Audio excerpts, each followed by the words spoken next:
And C. আপনারা কেউ ভয় পাবেন না, নিশ্চিন্তে থাকুন, আবার বাঘের বাচ্চার মতো লড়াই করে যাব। সবাইকে নমস্কার জানিয়ে বলছি, প্লিজ দয়া করে কেউ কাউন্টিং এজেন্টরা এবং প্রার্থী ক্যান্ডিডেটরা তারা ভোটিং এলাকা ছেড়ে আসবেন না।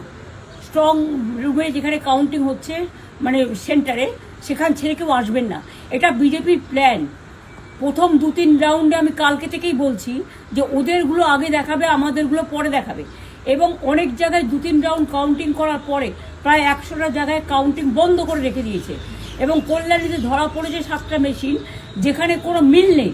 এটা টোটাল ফোর্সফুলি সেন্ট্রাল ফোর্সকে দিয়ে চারিদিকে তৃণমূল কংগ্রেসের উপর অত্যাচার করছে, অফিস ভাঙছে, জোর করে দখল করছে। এসআইআর নামে আপনারা দেখেছেন ভোট লুট করেছে যাতে যে সিটগুলো জিততে পারে। কিন্তু এখনও এমন 70টা সিট আছে, 100টা সিট আছে যেগুলো আমরা এগিয়ে আছি, সেগুলো বলছে না। টোটালটাই মিথ্যে নিউজ খাওয়াচ্ছে। আগে ডিআইসিও এই খবরগুলো দিত, কিন্তু তাকে কালকে চেঞ্জ করে দেওয়া হয়েছে। টোটালটাই ইলেকশন কমিশন নিজের ইচ্ছে মতো খেলছে, এবং সাথে কেন্দ্রীয় বাহিনীকে নিয়ে। এবং আমাদের পুলিশরা টোটাল মাথা নত করে কেন্দ্রীয় বাহিনীর আন্ডারে কাজ করছে। সুতরাং আমি আমাদের কাউন্টিং এজেন্টদের, আমাদের সমস্ত পার্টির কর্মীদের বলবো, অত মন খারাপ করার কারণ নেই। আমি বলেছিলাম সূর্যাস্তের পরে আপনারা জিতবেন।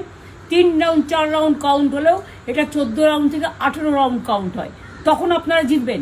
Wait and see, watch.